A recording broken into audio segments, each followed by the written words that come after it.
Hi guys, welcome to Sin City Living. This is Jason bringing you today's video.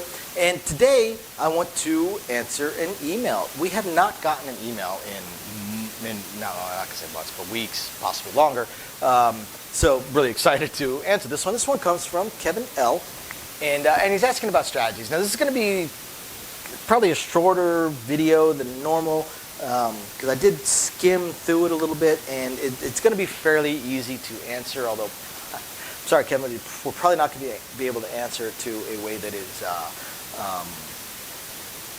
what you were looking for. So it says he's looking for, first off, he says 28% chance that there will be a 0.7 out. That's actually not true.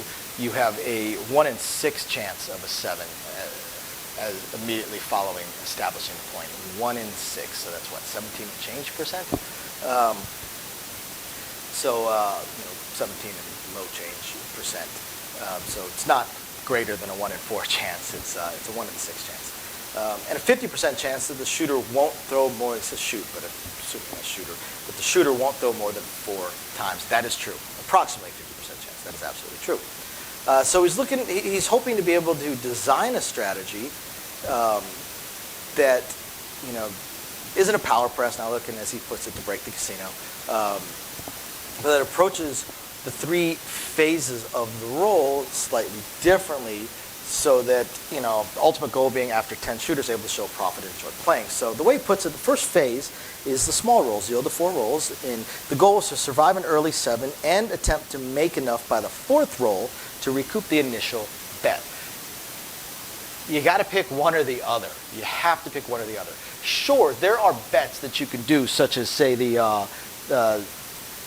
$100 no 10 to try and hedge a 54 crossing, or $110 no 10, where in the right scenarios, an immediate 0.7 out, you break even, 4 rolls of an 8, and you can take it down, you're good. But in general, you have to pick one or the other, because while there's scenarios where it works, there's also scenarios where you get absolutely crushed.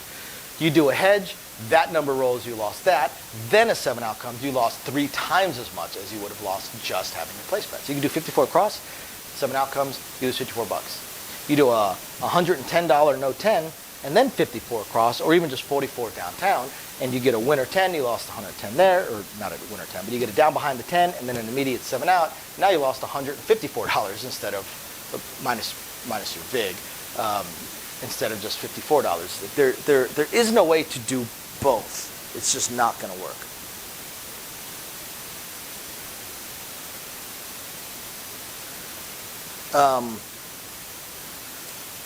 So you kind of have to pick one or the other. And to bank enough by the 4th roll to recoup the initial investment means that you have to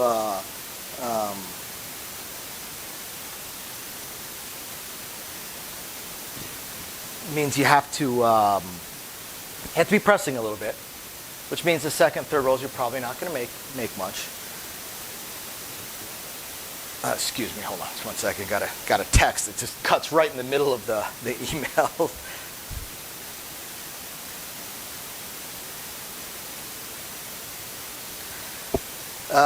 So then he's looking at phase 2, the medium rolls, 5 to 10 rolls, goal, collect some profit, and lay the foundation for phase 3. And then phase 3 is, of course, the larger rolls. Okay. By the way, don't forget, guys, to check out our Discord channel. Just look at the link down below. And again, we've mentioned this before, but as a family, we started another channel of our family passion, books and authors, and we'd really appreciate it if you guys could check out the link and give us a subscription. Even if you're not a huge fan of books and reading and authors, just subscribe just to help us out if you're willing. If not, no big deal. So I'm trying to do the phase 2 and then leading into phase 3, which is if you get to those large rolls of 11 or more rolls, that's where you push for a potential large payout and collection strategy. That's pretty much every strategy. Every strategy is priming yourself for that. Really, the only thing in this email that is really different than most of the strategies, mid-press, power press, iron press, any of them, is the whole idea of being able to cover yourself on either possibility on the short rolls, a quick roll or up to 4 rolls and make some profit. and then leading into the rest. I mean, it's all, at that point, it's all the same.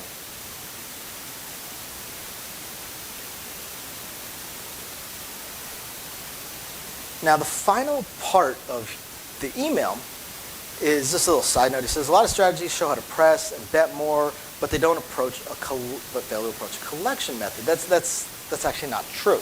That's not true. The ones that are pressing, unless they're a power presser, they're collecting a little bit every single roll.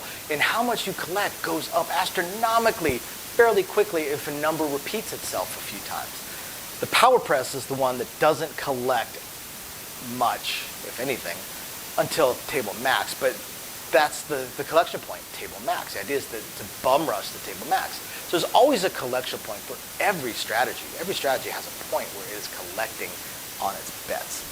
So thank you very much, Kevin, for the email. I know this probably doesn't answer your question, but honestly, every strategy does the second, third parts of what you're doing, and the first part is just, you can't make a strategy that covers all of that. So hope everyone finds this interesting, illuminating, enlightening, or at least just plain fun. We will catch you guys next time. Bye now. Thank you everybody for watching today's video, and as promised, a little bit more detail on things that we are working on. So again, we want to continue trying to expand the channel. We're really hoping to be able to add roulette as soon as possible, and then some video keno, video slots, stuff along those lines. Unfortunately, it ate up almost all of our cash, paying off all of our bills during the month of January while we were down. And now that the holidays have ended, YouTube's payouts have dropped significantly. So we're kind of treading water here as far as all that goes. Do have a lot of things we want to add, though. Not just those things, those additional games, and hopefully some carnival games and such like that, but the live streams. The biggest problem right now with the live streams is with 3 jobs combined between the 2 of us, 4 if I include the 20 to 30 hours a week I'm putting into the YouTube channel. It's very, very difficult for me to have a day and time that I can commit to doing the live stream every single week, because we also have our very young child to take care of. But I'm trying to figure that out. I'm thinking it's probably going to end up being on Monday nights or Tuesday afternoons, or possibly both. I intend to do at least one live stream exclusively for our patrons, and then another one on the YouTube channel. So possibly both days. We also have a few other things that we really want to attempt to move forward on. I'm just running into either time or skill set issues. I do want to eventually have a website going for us. I did used to program websites over a decade ago. A lot of things have changed, and I just don't have that time. And not a whole lot of knowledge on the current state of building websites, hosting what sites can host, and how to build up the e-commerce stuff. So if anybody has any skill sets along those lines and would like to answer some questions or just help us out, shoot us an email, sincitylivingLV@gmail.com. Also, I really hope to be able to start adding some exclusive stuff from Sin City Living, logoed shirts, hats. I'm looking to get custom dice made, even custom layouts made, although those would be pretty expensive. But I know zero about e-commerce and drop shipping and anything along those lines. So if you have any skill or knowledge in that area, please email me. I would love to ask you some questions and see if you can answer a few to help me figure out how to get that going.